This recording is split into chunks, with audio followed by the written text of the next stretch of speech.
Esaú e Jacó eram irmãos gêmeos, filhos de Isaque e Rebeca. Esaú nasceu primeiro, mas Jacó saiu segurando o seu calcanhar. Esaú era peludo e forte, um caçador habilidoso. Jacó era liso e manso, um pastor cuidadoso. Um dia, Esaú voltou da caça faminto e viu Jacó cozinhando um ensopado vermelho. Ele pediu a Jacó que lhe desse um pouco da comida, mas Jacó fez uma proposta. Ele daria o ensopado em troca do direito de primogenitura de Esaú. O direito de primogenitura era a herança especial do filho mais velho, que incluía uma bênção do pai e uma porção maior dos bens da família. Esaú, sem pensar nas consequências, aceitou o negócio e jurou vender o seu direito de primogenitura a Jacó. Anos depois, quando Isaque estava velho e quase cego, ele chamou Esaú e lhe disse para preparar um prato de carne de caça, para que ele pudesse abençoá-lo antes de morrer. Esaú saiu para caçar um animal selvagem, mas Rebeca ouviu o plano do marido e decidiu ajudar Jacó a enganar o pai. Ela pegou 2 cabritos e os cozinhou como Isaque gostava. Depois, vestiu Jacó com as roupas de Esaú e cobriu as suas mãos e o seu pescoço com peles de cabrito, para que ele parecesse peludo como Esaú. Jacó levou a comida para Isaque e se fez passar por Esaú. Isaque estranhou a voz de Jacó, mas tocou nas suas mãos e sentiu as peles. Ele pensou que era mesmo Esaú e comeu a comida que Jacó trouxe. Então, ele abençoou Jacó com estas palavras: Que Deus te dê do orvalho do céu e da fertilidade da terra, trigo e vinho em abundância. Que os povos te sirvam e as nações se curvem diante de ti. Sê senhor dos teus irmãos e que os filhos da tua mãe se prostrem diante de ti. Maldito seja quem te amaldiçoar e bendito seja quem te abençoar.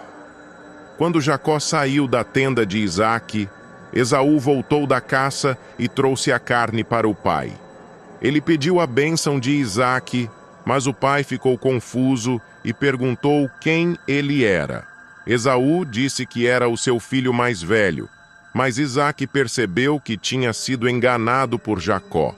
Ele disse a Esaú que já tinha dado a bênção a Jacó e que não podia mudá-la. Esaú ficou furioso com Jacó e chorou amargamente.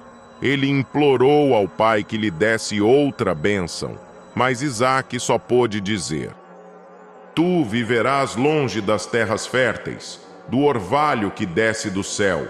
Viverás da tua espada e servirás o teu irmão, mas quando te revoltares, sacudirás o seu jugo do teu pescoço.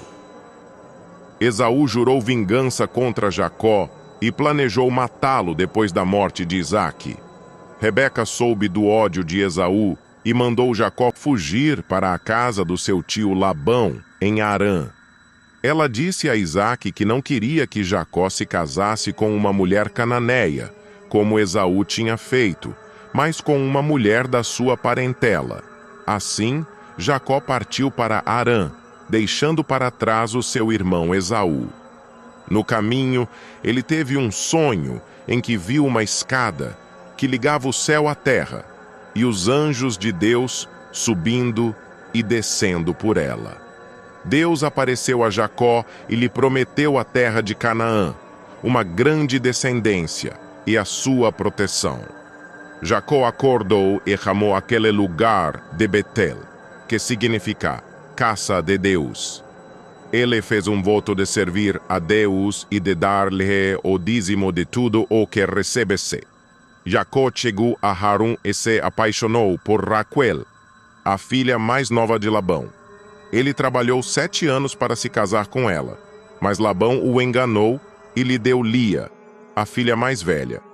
Jacó teve que trabalhar mais 7 anos para ter Raquel como esposa. Jacó teve 12 filhos com as suas 2 esposas e as suas servas: Ruben, Simeão, Levi, Judá, Dan, Naftali, Gade, Asser, Issacar, Zebulon, José e Benjamim. Eles seriam os pais das 12 tribos de Israel. Depois de 20 anos em Harã, Jacó decidiu voltar para Canaã com a sua família e os seus rebanhos. Ele temia encontrar Esaú, que ainda queria matá-lo. Ele enviou mensageiros à frente para avisar Esaú da sua chegada e para lhe oferecer presentes. Os mensageiros voltaram e disseram que Esaú vinha ao seu encontro com 400 homens. Jacó ficou muito assustado e dividiu o seu povo e os seus animais em 2 grupos, pensando que se Esaú atacasse um deles, o outro poderia escapar. Ele também orou a Deus e lembrou-lhe da sua promessa de abençoá-lo e protegê-lo.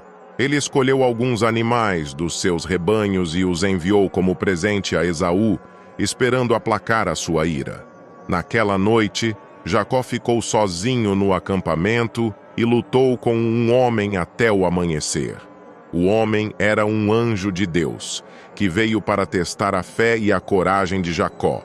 O anjo não conseguiu vencer Jacó, mas tocou na sua coxa e deslocou o seu nervo. Jacó não soltou o anjo e pediu que ele o abençoasse. O anjo perguntou o seu nome e ele disse, Jacó. Então o anjo disse, o teu nome não será mais Jacó, mas Israel, porque lutaste com Deus e com os homens e prevaleceste. O anjo abençoou Jacó e desapareceu. Jacó chamou aquele lugar de Peniel, que significa face de Deus, porque ele disse, eu vi Deus face a face e a minha vida foi salva. Jacó saiu dali mancando por causa da sua coxa. No dia seguinte, Jacó viu Esaú se aproximando com os seus homens. Ele se prostrou 7 vezes diante dele, como sinal de respeito. Esaú correu ao seu encontro e o abraçou. Os 2 irmãos choraram e se reconciliaram. Esaú aceitou o presente de Jacó e quis acompanhá-lo na viagem, mas Jacó pediu que fosse na frente, porque os seus rebanhos e os seus filhos eram fracos e precisavam descansar. Assim, Esaú voltou para a terra de Edom, onde se tornou o pai dos edomitas, um povo forte e guerreiro. Jacó foi para Sucote, onde construiu uma casa e fez cabanas para os seus animais. Depois ele foi para Siquém, onde comprou um pedaço de terra e levantou um altar a Deus. Finalmente ele chegou a Betel, onde renovou o seu voto a Deus e recebeu outra vez a bênção divina. Esaú e Jacó nunca mais se viram nesta vida, mas se encontraram na sepultura do pai Isaque, em Hebrom. Eles choraram juntos pela morte do pai e honraram a sua memória. Depois eles se separaram em paz, cada um seguindo o seu destino.